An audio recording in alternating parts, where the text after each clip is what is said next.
Hello everyone, this is MC Deck Discussions and I'm OhBSmall, and today we have the final deck of the Limited Environment Draft Tournament that we've had going on in February of 2026. And I have to admit, this was a very fun deck. I hadn't played Shadowcat in quite a while. In fact, a lot of these heroes I hadn't played in quite a long time. Iceman, it was the one hero that I had been playing recently, quite a bit this year actually.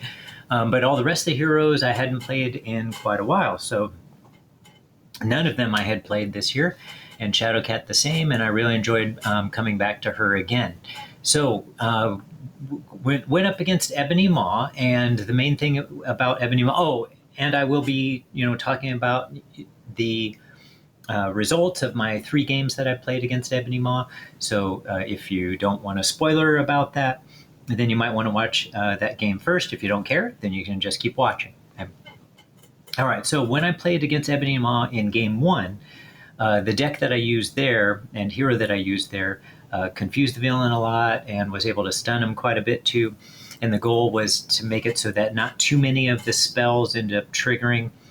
This was a completely different strategy. This deck was meant to survive the spells going off, and here and there maybe prevent the villain from attacking or and having them confused too a little bit, but overall just meant to survive it. And I couldn't think of anybody better than Shadowcat, who can survive all the attacks in the meanwhile. And so that's what this deck is meant to do, but it was also meant to be kind of an ally swarm deck, which I realize, by this time you probably notice I use a lot of those types of decks because they're very flexible. They can take care of the threat and they can take care of attacking a lot of things, and so that's why I tend to use those pretty often with a lot of heroes.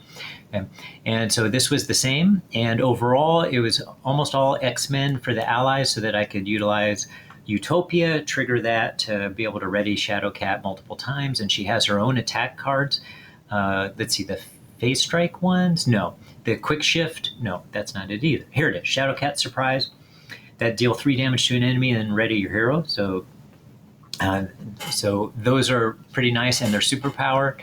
And so I also, you'll notice that we have Deft Focus in here too. Okay?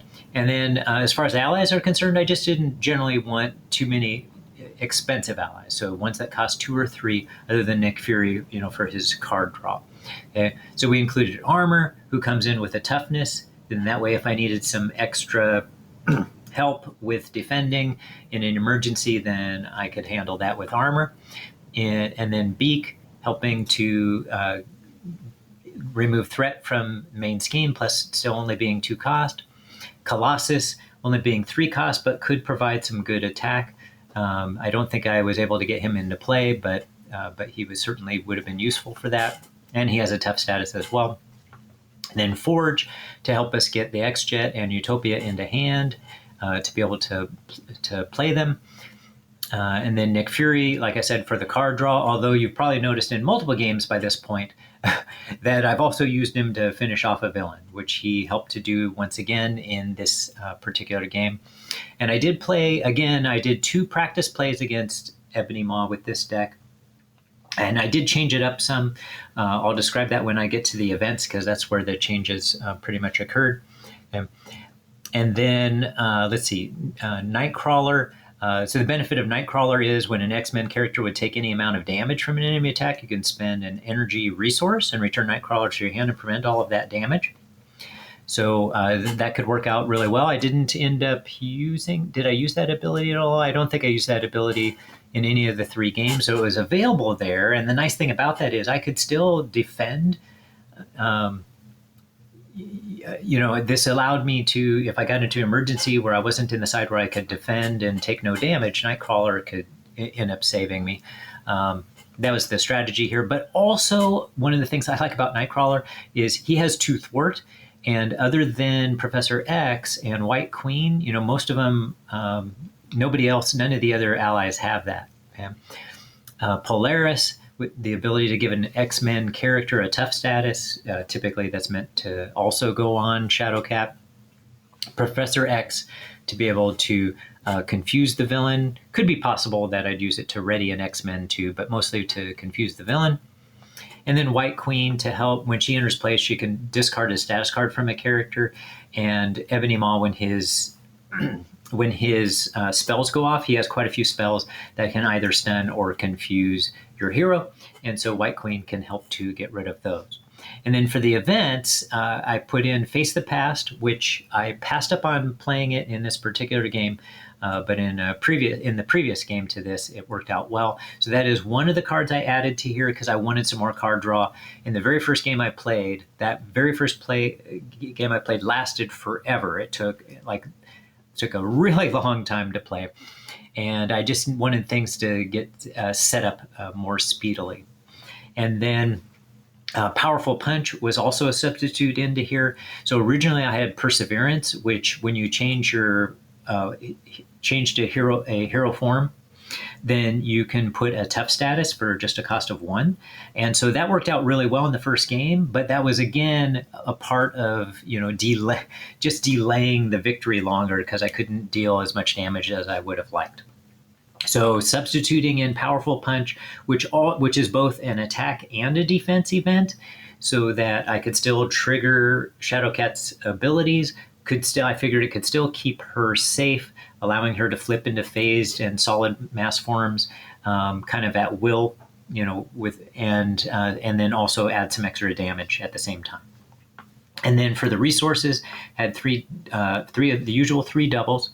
And then I already mentioned we have X-Jet and Utopia, and then Deft Focus, Endurance, just to give a little bit of extra health.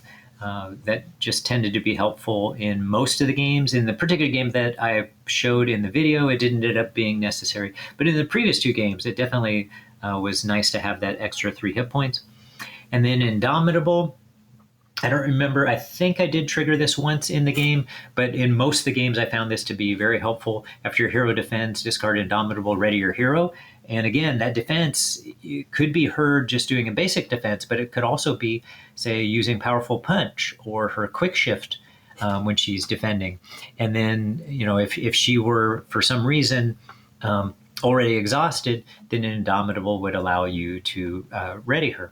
And then Ready to Rumble does essentially the same thing. So in this case, though, you get to change hero form because of, moving back and forth between, when you do an attack or defense card, when you play an attack or defense card, you can flip, forms.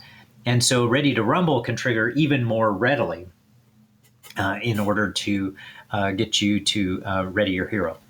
I don't remember if that one played or not in the one that was recorded, but I did use Indomitable and Ready to Rumble quite a few times in the previous 2 games.